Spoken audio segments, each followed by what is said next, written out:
Hello and welcome to today's edition of CBI at 10. My name's Giles Whittell. I'm an editor at Tortoise as my day job. I'm delighted to be doing this with you, not least because it brings back memories of two pretty intense weeks in Glasgow that already seem an age away. They were a time when I and a lot of people I met from CBI, one of whom Rain is with us today, we were stuck on one side of the railway tracks while the blue zone was on the other. But it did feel that despite low expectations and quite a lot of action on the streets, there was stuff actually getting done on climate finance, for example, on nationally determined contributions, which we all now know are going to have to be revised much sooner than before Glasgow got underway. And there were all the side deals that dominated week one. All of which, I stick my neck on the line a little bit, kept 1.5 degrees of warming just about in view. That seems to be the consensus, perhaps an optimistic one. But also, business was very present, very visible, even if not, for many sectors, formally invited. That's how it felt to me, at any rate, as an observer with a press pass at the time. But there's been plenty of cold light of day since. And of course, there's also been the arrival in trickles on planes from Southern Africa of a new COVID variant, which gives us new lenses through which to look at our question beyond COP26, what happens now? And we've got a lot of knowledge and insight on the call in the form of our invited guests, but also, I hope, everyone else dialing in. And do please get involved in the chat. We will keep some time at the end for some Q&A. I'll introduce our guests as we come to them, but first of all, a familiar face, I think, to many of you. I'll come to Rain Newton-Smith, Chief Economist for the CBI.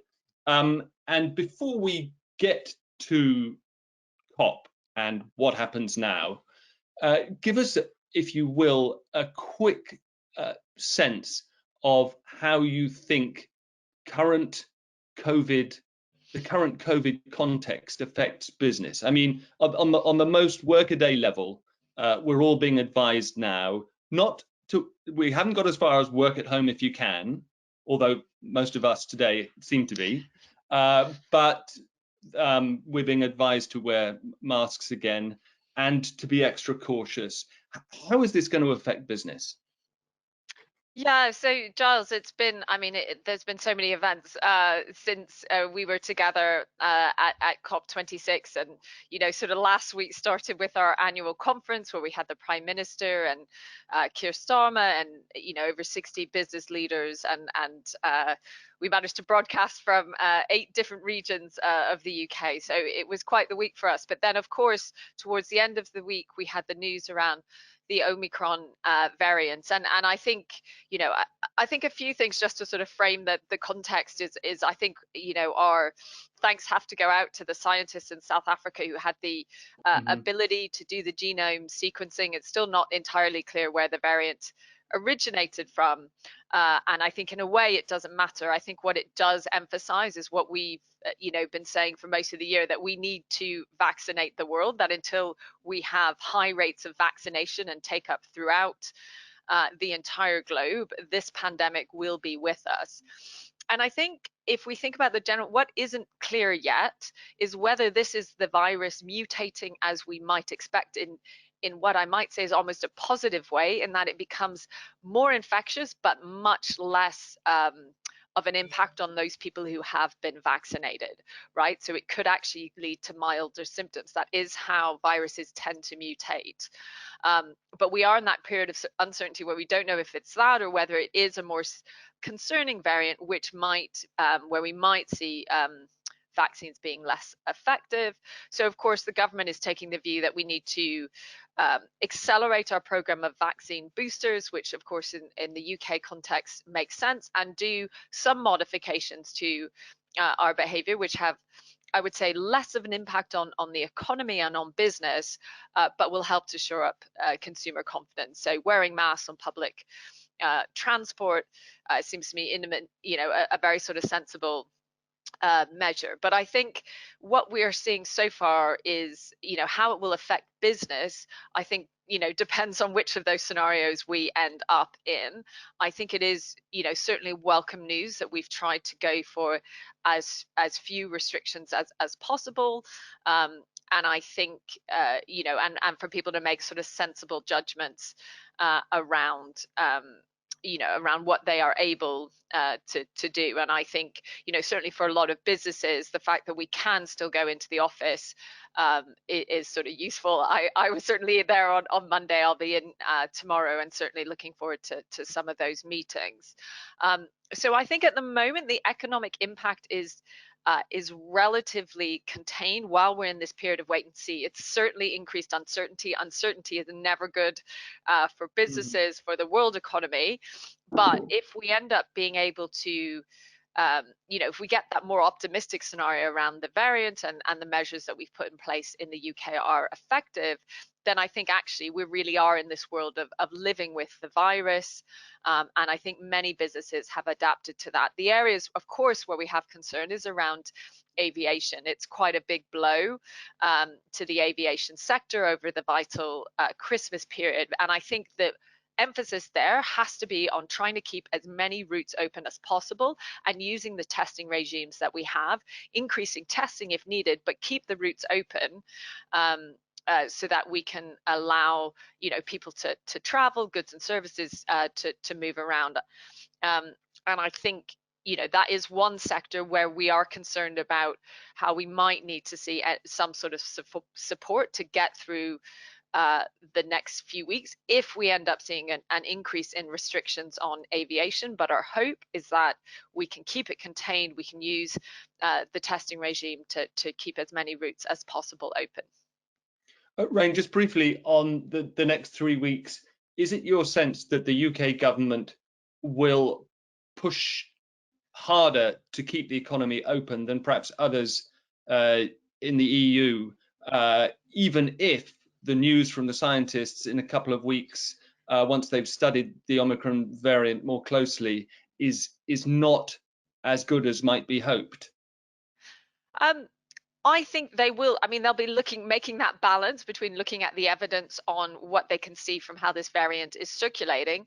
But I think the other thing we have to balance it against, right, is the benefits of keeping the economy open and including the health benefits, right? And I think that's one of the real challenges. I mean, we've seen it already where GPs have been saying if they are involved in some of the booster rollout, that's an important role, but they still have a huge backlog where they are trying to, address people's other health concerns. So I don't envy the government. They have to make lots of balanced decisions.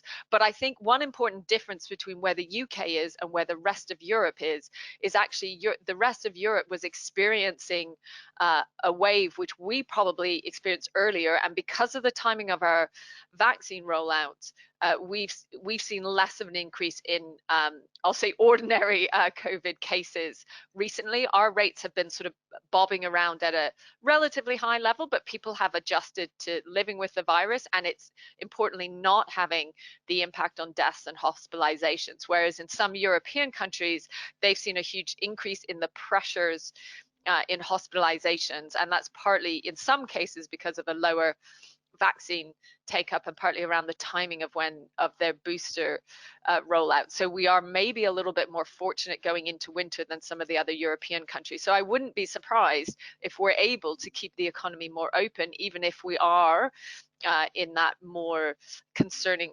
area around Omicron. And that's also why obviously the extended rollout of the booster is so important. It is amazing the extent to which we have got used to 40,000 plus new infections a day. And although you say lower hospitalization and death rates than in previous peaks, they're still pretty high. We'd have been panicking about them at the very beginning of the pandemic. But anyway, yes, fingers crossed about Omicron.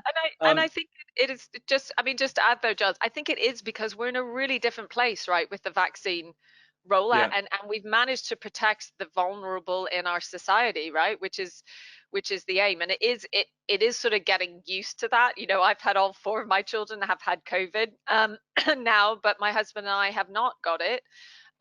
You know, and that's clearly because of the, you know, the being vaccinated. And it won't, you know, there's still a degree of transmission, but if we can keep people out of hospital, if we can keep people, you know, and it becomes something that is more manageable for individuals because they have vaccines and a booster, then it does become in that area of living with the virus, and hopefully coming to a point where it becomes more of an ordinary infection rather than the devastation that we've seen in the past. Okay, so let's switch to climate change in COP. Do we have to live with climate change, or is there anything that sticks from COP that you think, first of all, is going to have an impact for businesses, for your members? I've lost. Can you still hear me all right? Yes, I can hear you perfectly, Giles, and hopefully we'll get Farnam back before we open up the conversation.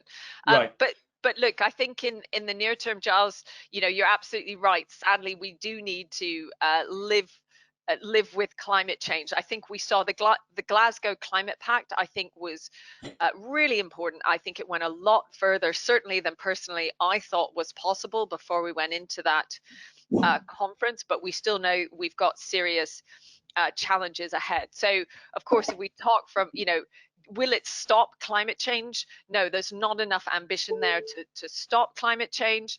But I think, you know, and if you take, but I think we made some important steps forward. So we now have 90% of the world's emissions are from countries which have a net zero target. So that's really important. You know, that's a huge commitment to, we need to get to net zero. However, what we do know is that's 2050. We really need to see more ambitious targets over the next 10 years. And we saw some important, you know, like India committing to reducing its energy from renewable sources, so reducing its overall energy emissions by 50% by 2030. I think that's really important.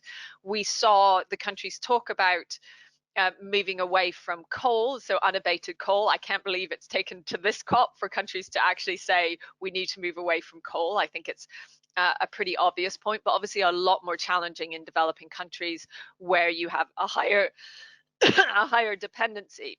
But I think for me, 2 really important things stand out from COP. First of all, it was very business friendly. I think, you know, you touched on that, Giles. It felt like businesses were there in force, were making determined commitments. We know 60% of the FTSE 100 now have net zero targets. And we saw that amongst our membership, right? There's been a huge increase in not only having targets, but how do we achieve that? What do we do? What do we need to do within our companies? What policies do we need to see? So I think it's been a huge galvanizing tool. And I think certainly in terms of the finance, right? We saw that under Mark Carney's leadership, 450 companies from 45 countries committing to that 130 trillion of assets will be directed towards net zero.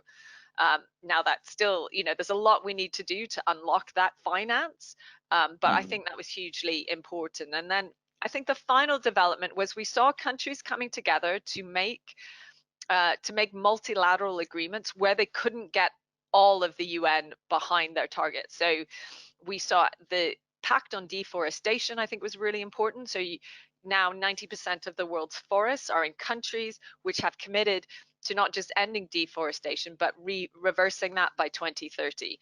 There's been pacts like that before, but if that can be achieved, that will be hugely important. And I think the focus on nature and biodiversity as one of in a twin emergency that we need to look at the same time as climate is really important, and a big step forward for how we tackle not just the climate emergency, but some of the biodiversity loss, which is intertwined actually with some of that climate change. And that is going to be a focus of the next COP in Egypt next year. Okay, thank you very much. Since time is flying by, let me move on and bring in Farnam Bidgoli. Farnam, you are Managing Director and Head of ESG Solutions at HSBC. Quite a big job, and I would love to hear a little bit about how you think COP affects the bank and your clients. But first, if I may, just a couple of kind of macro questions, picking up on what Rain was just saying. What do you make of the 130 trillion figure? It's an awfully big number, which attracted a certain amount of skepticism at the time, just because it's so big. And also the point of business being present at COP. You know, there were two views there, which is that they were in the end present. I know the CBI hosted a massive dinner at which John Kerry showed up cap in hand and Mark Carney was there cap in hand. We need you guys, all that stuff. But there were also complaints beforehand about business not having a big enough, formal enough role in the process.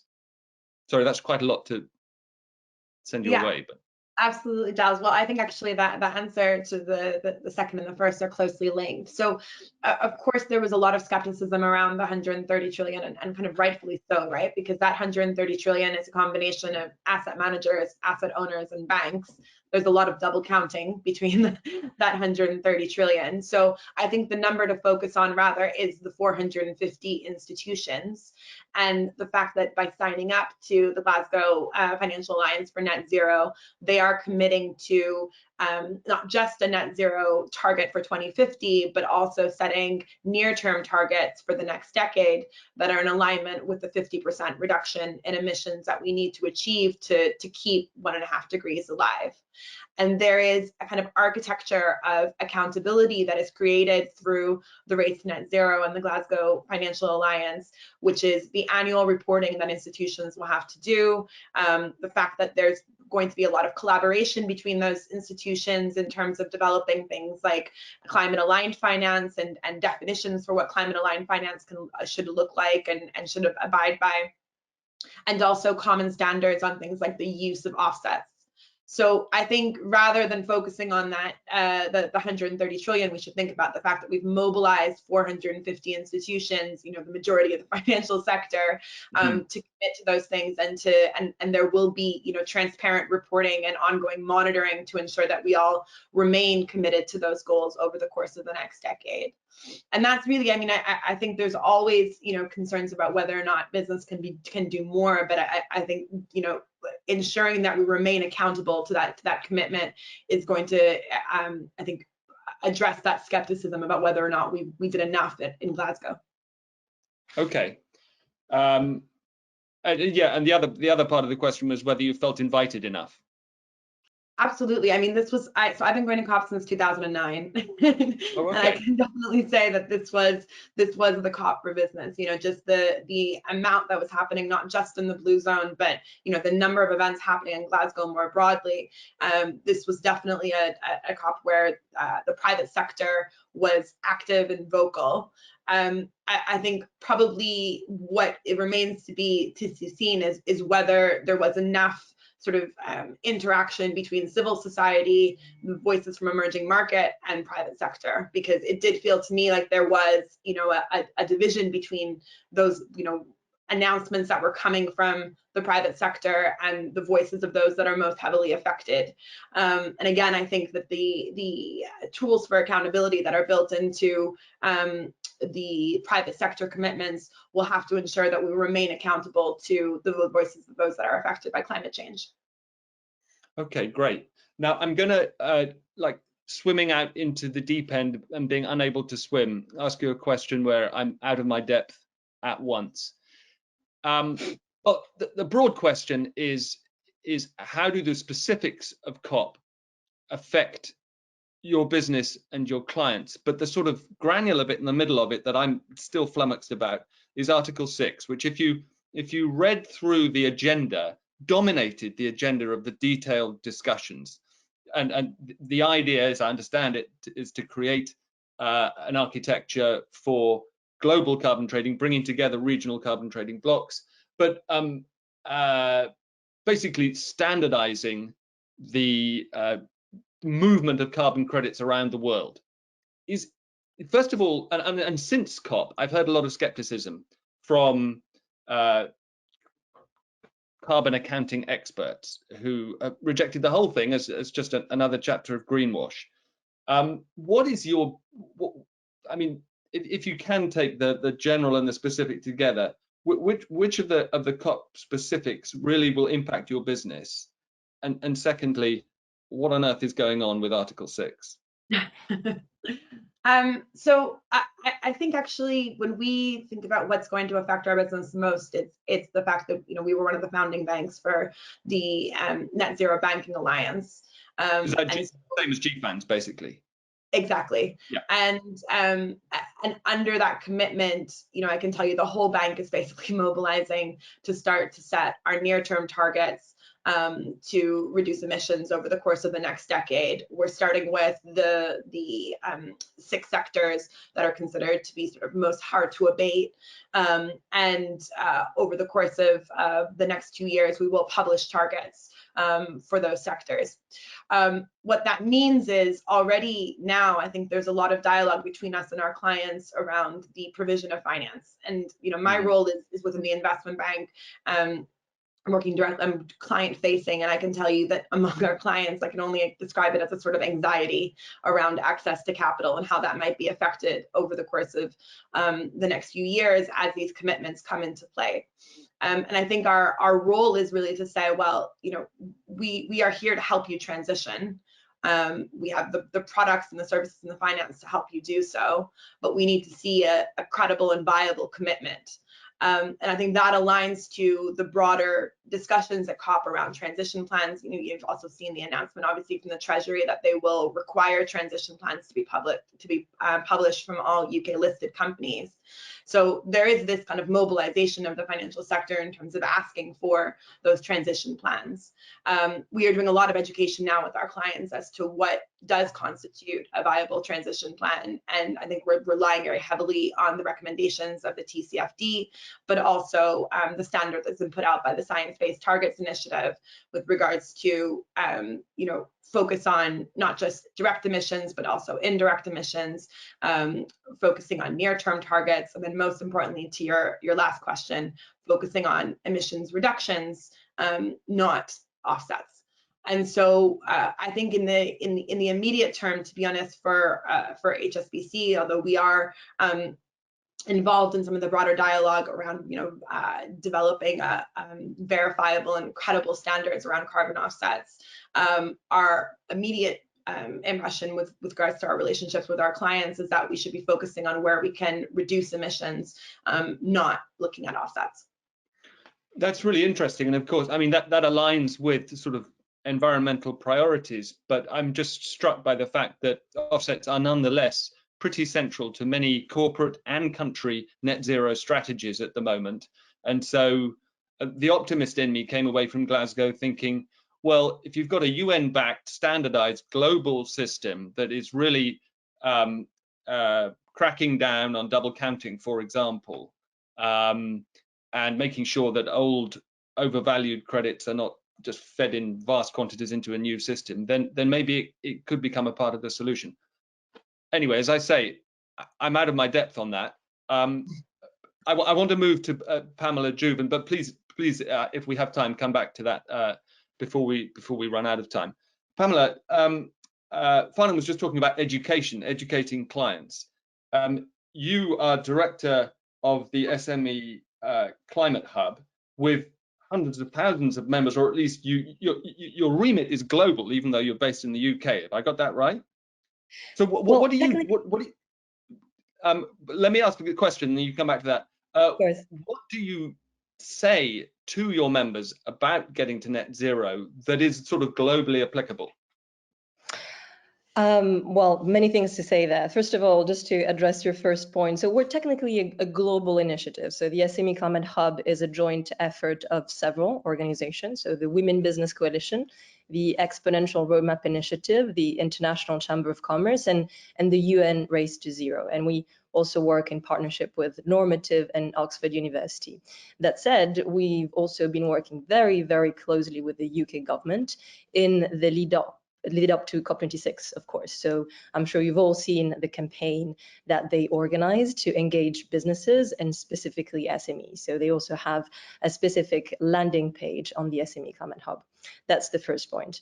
Then the second point, to go back to your second question, well, there are many benefits that come with taking climate action for SMEs, right? Mm-hmm. So it's a way for them to reduce costs, decrease risk, enhance their brand image, get access to finance. So we really try and stress this business case when we go see SMEs.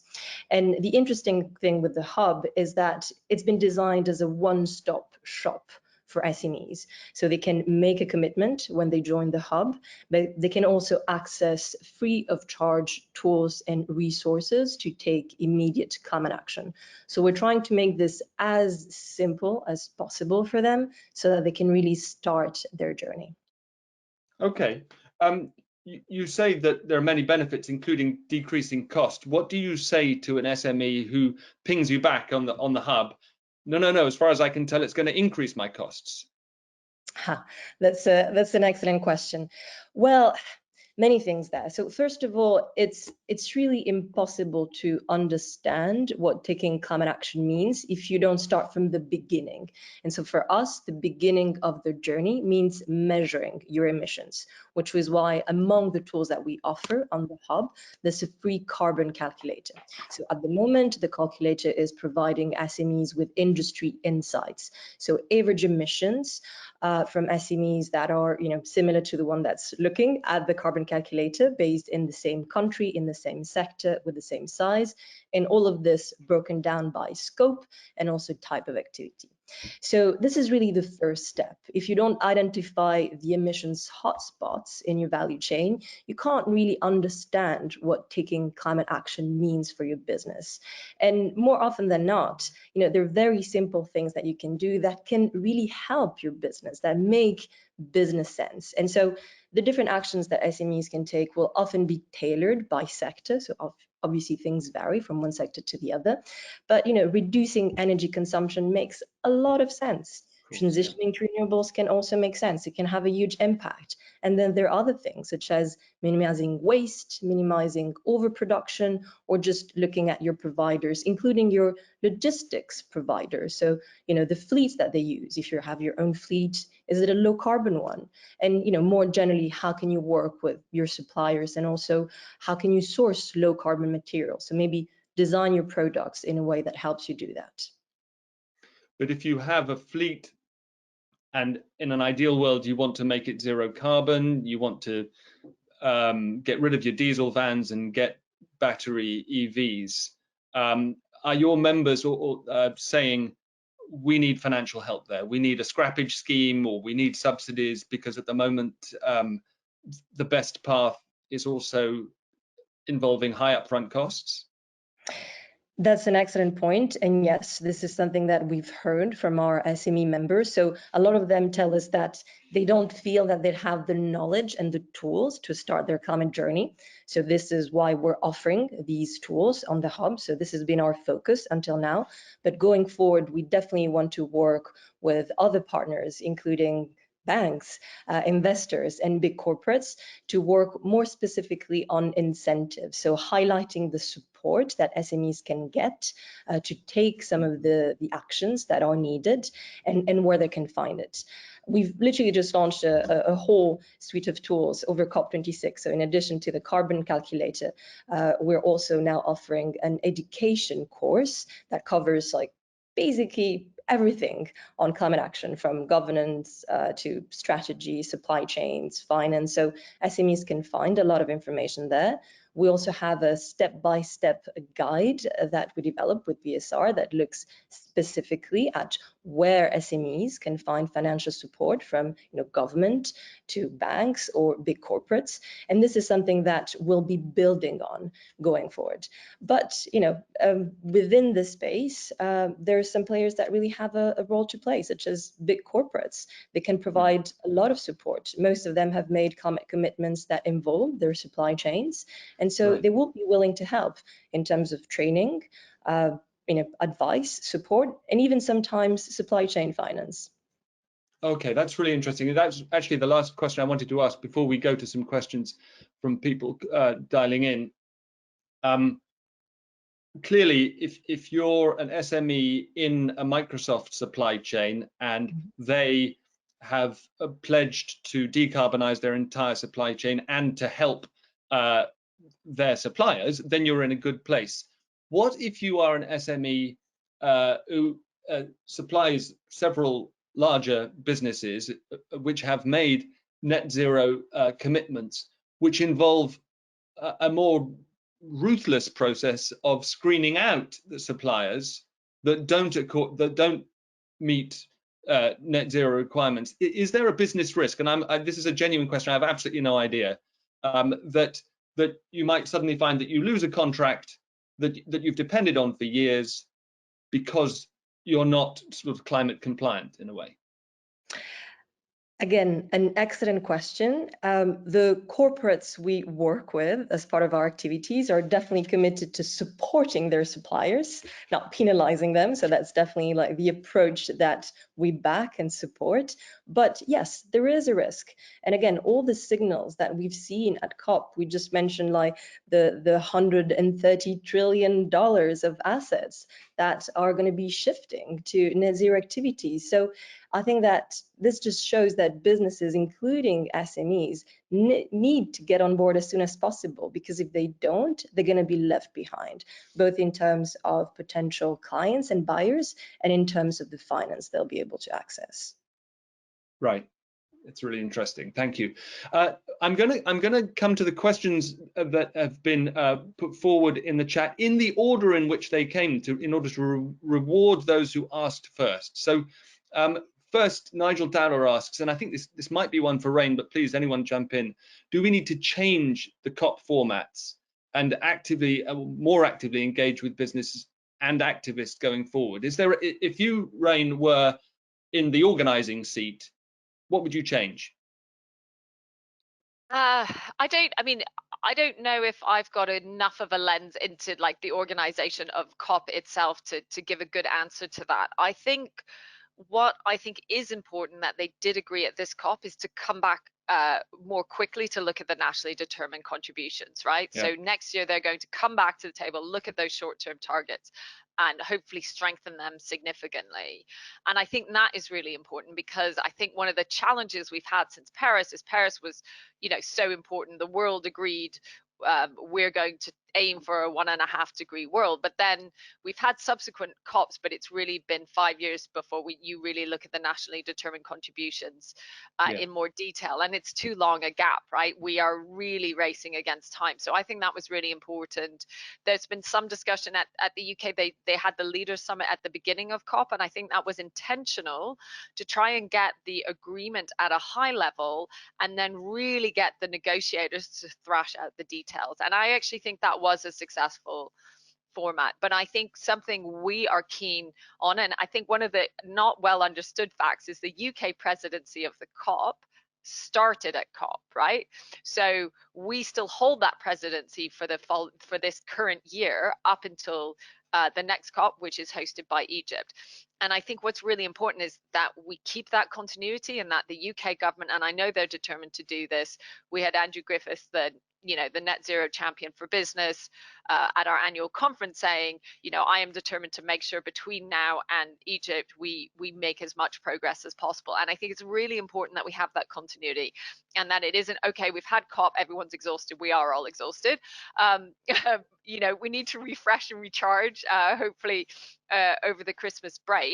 But I think it really then is full steam ahead on what businesses can do, what governments can do, and how we really make that focus on some pretty significant crunchy targets for business and for governments that reduce emissions in the first place, rather than relying on offset technology further down the line. Sure, there seems to be agreement on that, but presumably the credibility of any updated NDC depends to a large extent on the amount that governments consult with business over the next 6-8 months, right? Is there a structure in place to do that? I think so. I mean, I guess I can only speak to the sort of UK experience. I mean, we have, look, there's lots of mechanisms to consult from business, and maybe picking up, and Farnam may want to elaborate on this. I think the transition plans and the fact that listed companies and all financial institutions by 2023 have to publish transition plans is hugely important, and that is the UK sort of leading the world on the development of that. But there's a huge range, I think, outside of the financial services sector that don't quite know what those transition plans look like, how they do that, how do they report on that. And I think it's really important that the government consult properly with business, and we have a huge awareness campaign. How do we help businesses do this and do it well? And there is a mechanism that the government have set up to consult on that, but it's got to get to companies across all sectors, you know, across all size of business. So I think, and I think interestingly in the UK, what we have at the moment is there's such a consensus that we need to do something. And actually you've got the business community pushing the government hard for some of the climate action plans. So it's a sort of different dynamic, I think, than there are in countries. And I think we do need to get quite granular about it. And a bigger area where we definitely need more work between business, consumers and government is about energy efficiency in homes. And I think the government's published their heat and decarbonisation strategy in the UK, but there's still a gap on how we help a lot of ordinary households make that move. And we need more financial tools to deliver that. But we also need that conversation with the wider public about what it means and how they can help be part of that transition. Indeed. No time to lose. Thank you. Farnam, you're getting used to having two questions at once from me. So I'm gonna fire two more your way. One from Vicky Moller. Can you identify, I'm presuming that Vicky means, can HSBC identify investment advisors for companies in public and private sectors wanting to move investments out of fossil fuels into something future friendly and if possible beneficial to the geographic areas of the investors? So what help is there for investors wanting to do the right thing? But also separately, Matthew Farrow asks, will the mainstreaming of net zero lead to a rationalization or a proliferation of the many global and UK carbon pledge schemes and standards? This is something that we've been doing a lot of work on at Tortoise about whether or not we're ever going to get standardization there. Your thoughts? Right. So maybe on the second question first, because I think one thing that came to mind also as Rain was speaking that we didn't mention was the progress kind of made around creating more coherence and consistency around standards. The other big announcement, obviously, on Finance Day was the formation of the International Sustainability Standards Board from the IFRS Foundation. This represents the consolidation of the Climate Disclosure Standards Board, so CDP, BRF, and SASB, and there'll also be a close linkage towards with TCFD to create kind of one global set of minimum standards, let's say, when it comes to sustainability disclosures. And I think that was an extremely important announcement that was made. You know, I would be naive to say that I think we're going to, you know, within 2 years' time after the pilot standards are finalized, have the one and only sustainability standard. I think there will continue to be a number of standards, not least because of the fact that the IFRS Foundation is focused only on financial materiality. But I think we should also applaud the idea that we will have one minimum standard that businesses can point to.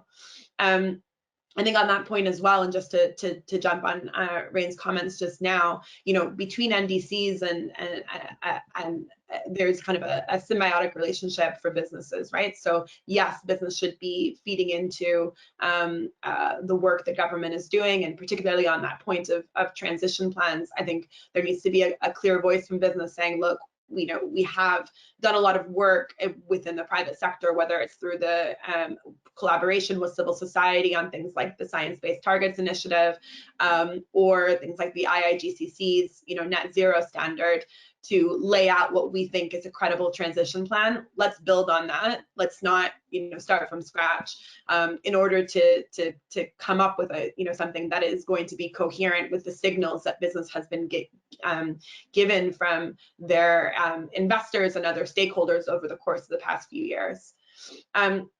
On the first question with regards to investment advice around moving away from fossil fuels, I think this is actually related to the point on transition plans.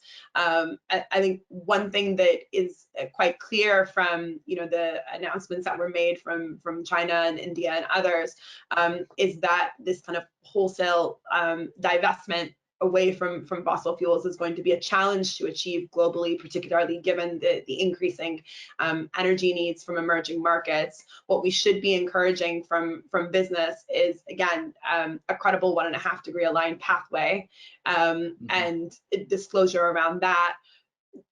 I think engagement with business on that point is really important, and certainly that, from the HSBC perspective, is the approach that we're going to be taking with our oil and gas clients. So while we are working now on a policy on coal, which will see us exclude all coal financing in OECD countries by 2030 and in emerging markets by 2040, in alignment with the Powering Past Coal Alliance.